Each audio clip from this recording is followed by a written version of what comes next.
সংগ্রামী ভাই এবং বন্ধুগণ, 11 দলীয় ঐক্যের উদ্যোগে আয়োজিত আওয়ামী ফ্যাসিস্টদের সকল গুম খুন গণহত্যার বিচারের দাবিতে আজকের এই সমাবেশে আমরা পরিষ্কার বলতে চাই, ভারত থেকে যদি বাংলাদেশে একজন কেউ ঢুকাতে হয়, সবার আগে শেখ হাসিনাকে আগে ঢুকায়া তারপরে ফাঁসির রায় কার্যকর করতে হবে। শরীফ ওসমান হাদির আসামিদেরকে ফেরত দিয়ে এসে বিচারের কাঠগড়ায় তাদেরকে দাঁড় করাতে হবে। আজ 23শে জুন ঐতিহাসিক দিন। এই 23শে জুনে পলাশীর প্রান্তরে মির্জাফরের দল নবাব সিরাজউদ্দৌলার সাথে বেইমানি করে বাংলার স্বাধীনতা এবং সার্বভৌমত্বকে ইংরেজদের হাতে বিকিয়ে দিয়েছিল।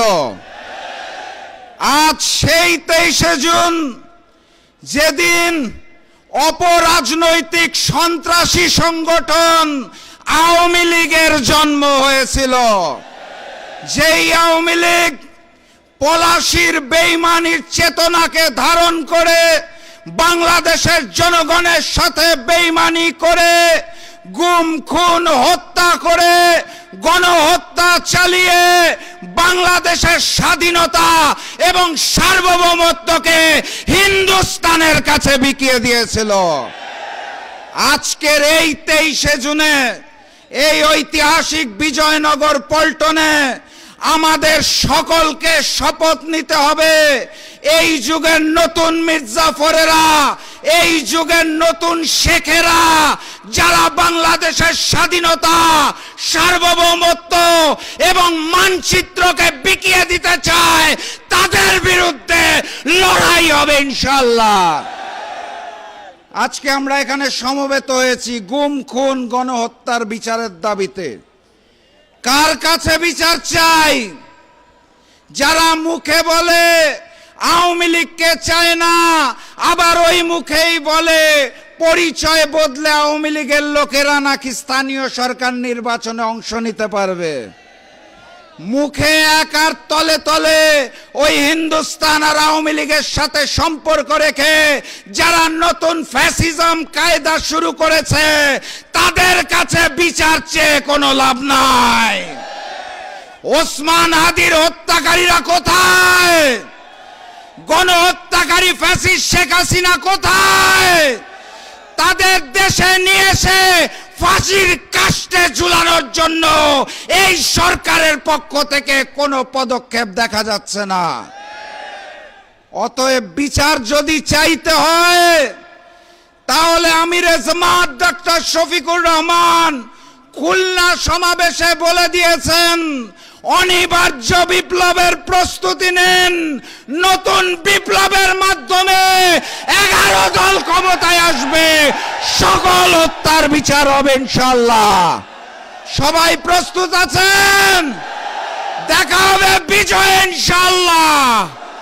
বিজয়ের পথে যাত্রা শুরু, জীবন অথবা মৃত্যু। আসসালামু আলাইকুম। যারা মানুষ খুন করেছে, যারা শিশু খুন করেছে, যারা নারীদের উপরে অত্যাচার করেছে, সেই অত্যাচারী শক্তির বিচার সামনে এগিয়ে নেওয়ার জন্য বর্তমান ক্ষমতাসীন শাসক গোষ্ঠী তারা নির্লিপ্ত ভূমিকা পালন করছে।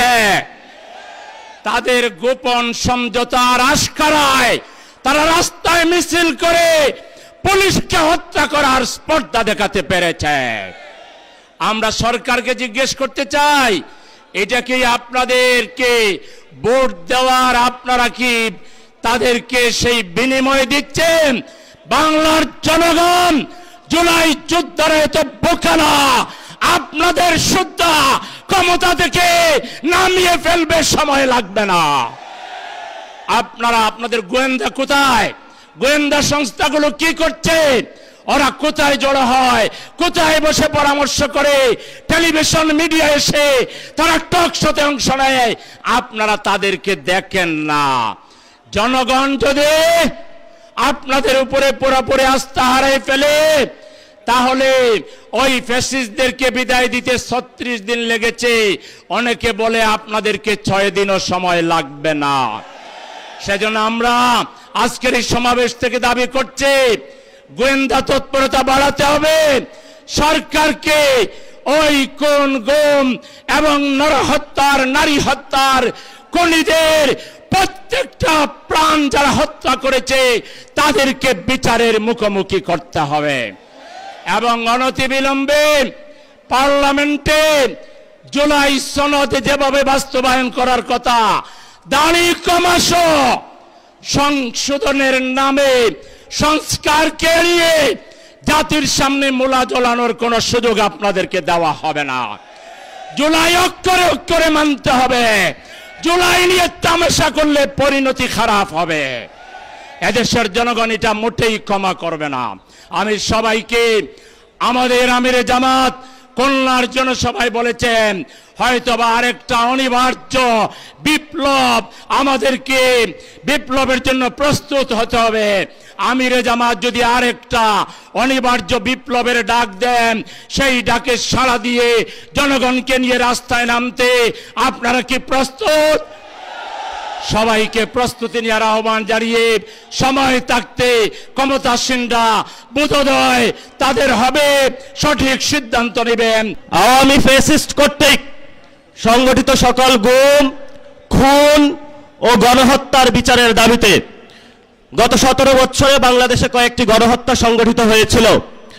28 অক্টোবরে একটি গণহত্যা সংগঠিত হয়েছিল, শাপলাতে একটি গণহত্যা সংগঠিত হয়েছিল, 24-এ একটি গণহত্যা সংগঠিত হয়েছিল, পিলখানায় একটি গণহত্যা সংগঠিত হয়েছিল। আর অসংখ্য মা বোনের কোলের কত সন্তান যে নিভৃতে চলে গিয়েছিল, সে মুকাদ্দাস ওয়ালি থেকে শুরু করে, সেই নোমানি বাই থেকে শুরু করে বাংলার প্রত্যন্ত অঞ্চলে কত রাজপথ যে রঞ্জিত হয়েছিল রক্তে, সেগুলো বাংলার আকাশ বাতাস এখনো সাক্ষী আছে। কয়েকদিন আগে প্রধানমন্ত্রী একটি বক্তব্য দিয়েছিলেন যে আমার যে মেরুদণ্ডটা ভাঙা হয়েছিল, আমি যদি প্রতিশোধ নেই তাহলে কি আমার মেরুদণ্ড ফেরত পাবো কিনা, তিনি এই বক্তব্যটা রেখেছিলেন।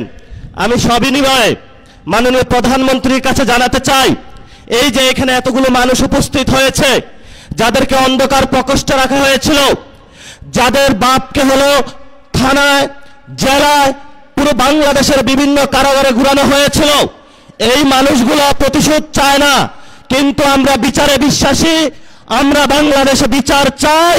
যদি বিএনপি সরকার বাংলাদেশে আমাদের এই মজলুম মানুষের বিচার করতে সক্ষম না হয়, ইনশাআল্লাহ 11 দলীয় জোট আগামী নির্বাচনে ক্ষমতায় গিয়ে আওয়ামী ফ্যাসিস্ট আমলের সকল গুম, খুন, নির্যাতন এবং জুলুমের বিচার বাংলার মাটিতে করবে ইনশাআল্লাহ।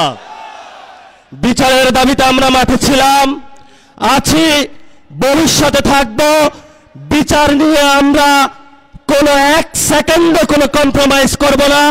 যদি সরকার মনে করে আওয়ামী লীগে ভোট ব্যাংকে যেভাবে একটা সমঝোতা হয়েছে, বিচারের ক্ষেত্রে সমঝোতা করতে হবে। আমরা বলবো আল্লাহর রাস্তে মাপ চাই বিএনপির ভাইয়েরা, আপনারা নির্যাতিত হয়েছেন, বাংলাদেশের সকল মানুষ নির্যাতিত হয়েছে। নির্যাতিত যারা মজলুম আছে, মজলুমদের পক্ষে আল্লাহ আছে, এই মজলুমদের পক্ষে আমরা থাকবো ইনশাআল্লাহ। লাস্ট যে কথাটা, এই যে ইলেকশন হয়েছে, আমিরে জামাত বলেছেন যদি সেই ইলেকশনের রেজাল্টটা মেনে নেওয়া হতো তাহলে বাংলাদেশে একটা গৃহযুদ্ধ হতো। আমরা বাংলাদেশে একটা গৃহযুদ্ধ চাইনি বলেই এই পর্যন্ত আমরা শান্তি এবং শৃঙ্খলার সাথে রয়েছি। নির্বাচন কমিশনে যে কমিশনারগণ নিয়োগ হয়েছিলেন, সেই প্রস্তাবনা আমাদের কাছে এসেছিল, বলেছিল ভাগ বটরা করে অমুক অমুক ব্যক্তিকে বসাতে হবে। সেই সময় আল্লাহর সহায় থাকার কারণে এই সব গোপন সংলাপ আলোচনায় আমরা রাজি হই নাই। বিএনপির অনেক কমিশনার বসানো হয়েছে, বিভিন্ন বিভ্রান্ত আর্মি পার্সনকে সেখানে বসানো হয়েছে, তারা নির্বাচনে হলে ইঞ্জিনিয়ারিং করেছে। আমরা আপনাদেরকে হুঁশিয়ার করে দিতে চাই, এই অনেক কমিশনারদের এক পা অলরেডি কবরে চলে গেছে। এই অবস্থায় আপনারা যদি বাংলাদেশের মানুষের সাথে গাদ্দারি করেন, প্রতারণা করেন, লোকাল গভর্নমেন্টে যদি আমার বাংলাদেশে কোনো ইঞ্জিনিয়ারিং ব্যবস্থা করা হয়, বাংলার রাজপথ প্রচলিত হয়ে উঠবে, আগুনে তপ্ত হয়ে উঠবে ইনশাআল্লাহ।